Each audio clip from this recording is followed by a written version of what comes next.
Welcome to Too Fond of Books. My name is Janelle and this is a reading roundup. In this video I am going to be sharing some of the books that I've been reading recently with you. A couple of them are ebooks still, and the rest of them are physical copies again. So let's get started with the two ebooks that I've read. I read And Dangerous to Know by Darcie Wilde. I'll put the picture up here. This is a historical mystery that came out this year in 2020, and I believe it's the fourth in the series. It's the third. Sorry, it's the third in the series. The main character is Rosalind Thorne, and it's set in Regency, London. An unidentified woman is found in the courtyard, dead in the courtyard of Melbourne House, and so you get the police officer. Oh, and of course I didn't write his name down. He gets asked by the coroner to investigate. So rather than, being assigned the case, the coroner is trying to keep this very low key so that they can actually discover who this woman is and what happened to her. I think because of the level in society that the people in this house, in Melbourne House, are, things would just get swept under the carpet. And so the coroner has asked the police officer, the detective, to do what he can to investigate without letting anybody really know about it. And so he goes to Rosalind Thorne, who he's met from other cases, and asks if she will, kind of find a way to get into the household and investigate and see if she can find out who this woman was and what happened to her.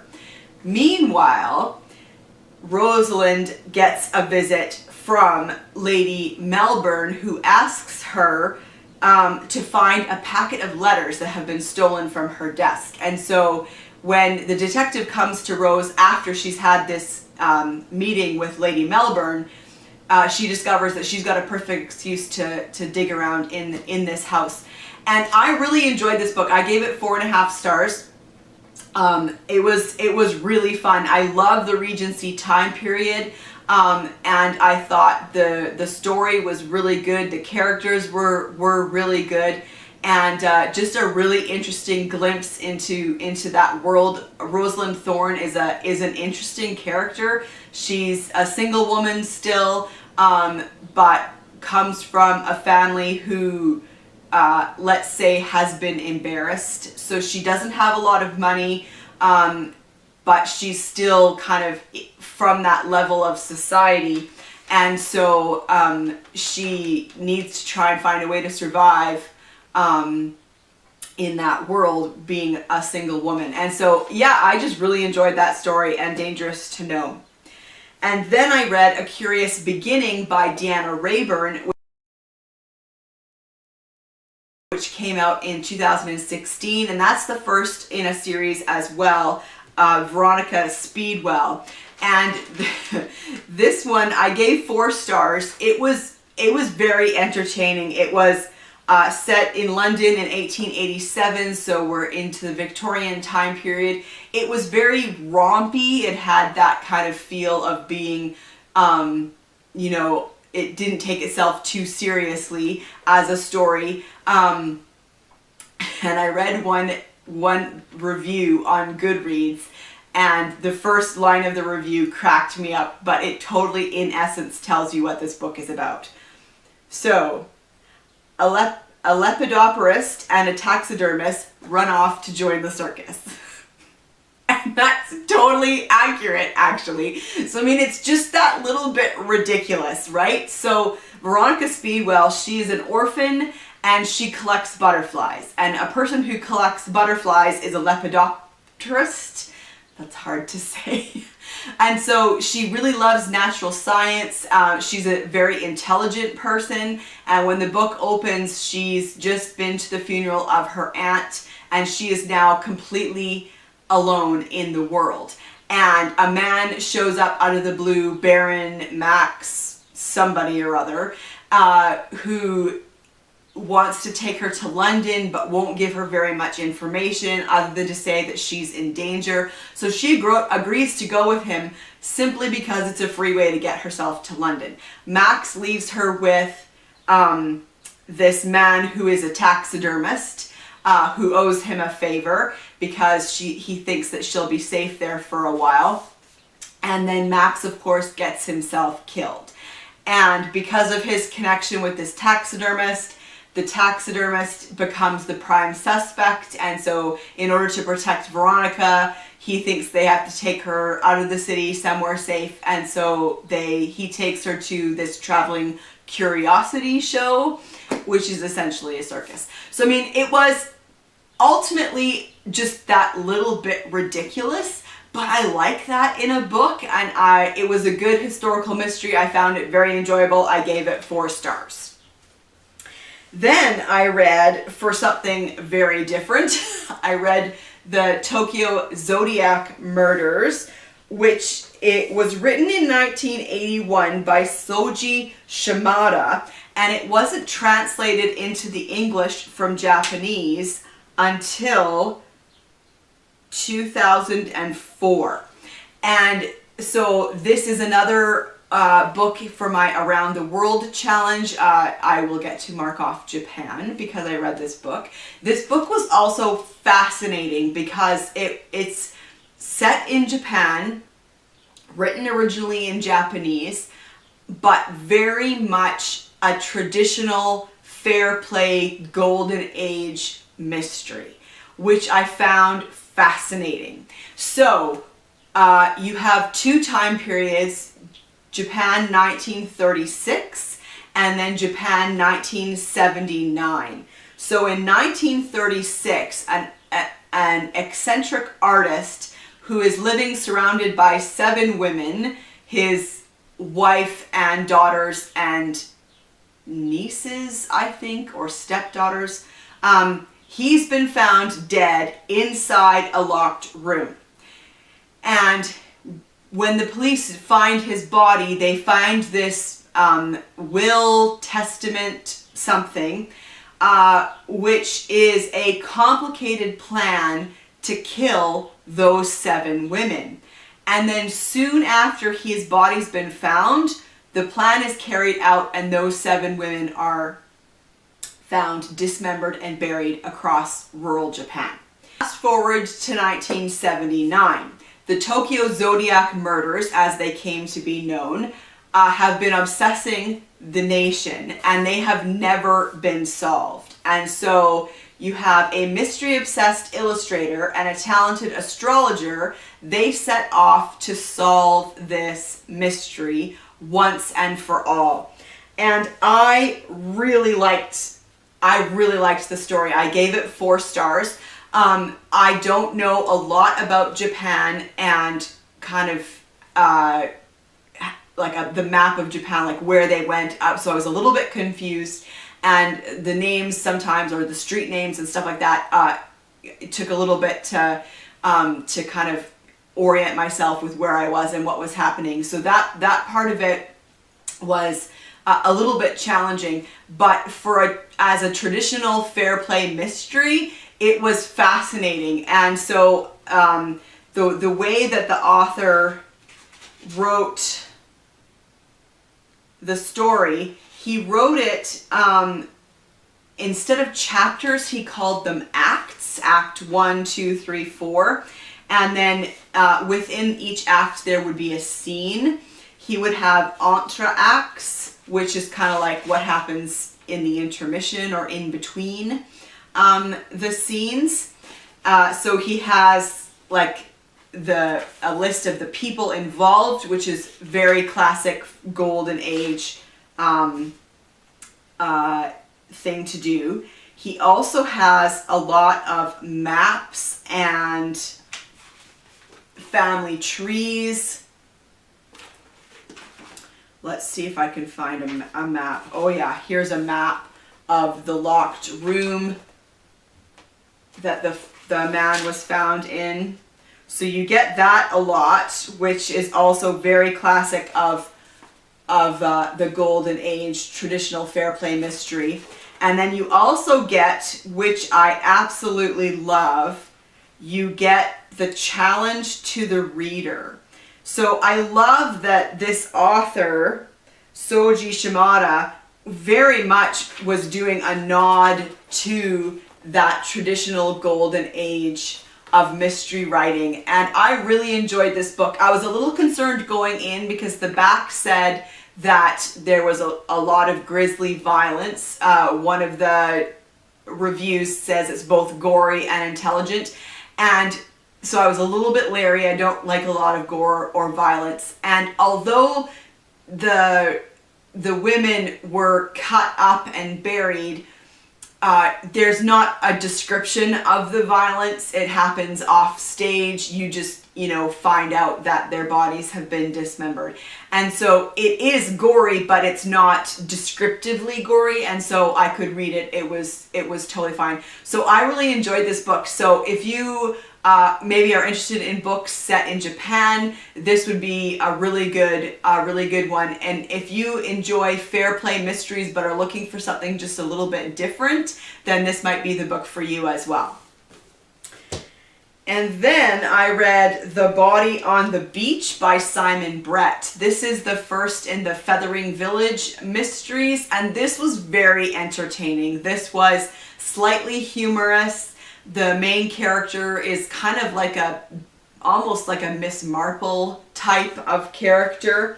Her name is Carol Seaton. She's recently retired from the Home Office, lives in a cottage in this village of Feathering, and she gets a new next door neighbor who doesn't quite fit in to the community and is okay with that, but is the only one who believes Carol when she says that she found a body on the beach. She takes her dog for a walk, finds a body on the beach, goes home, calls the police, and when the police arrive on the beach, the body is gone.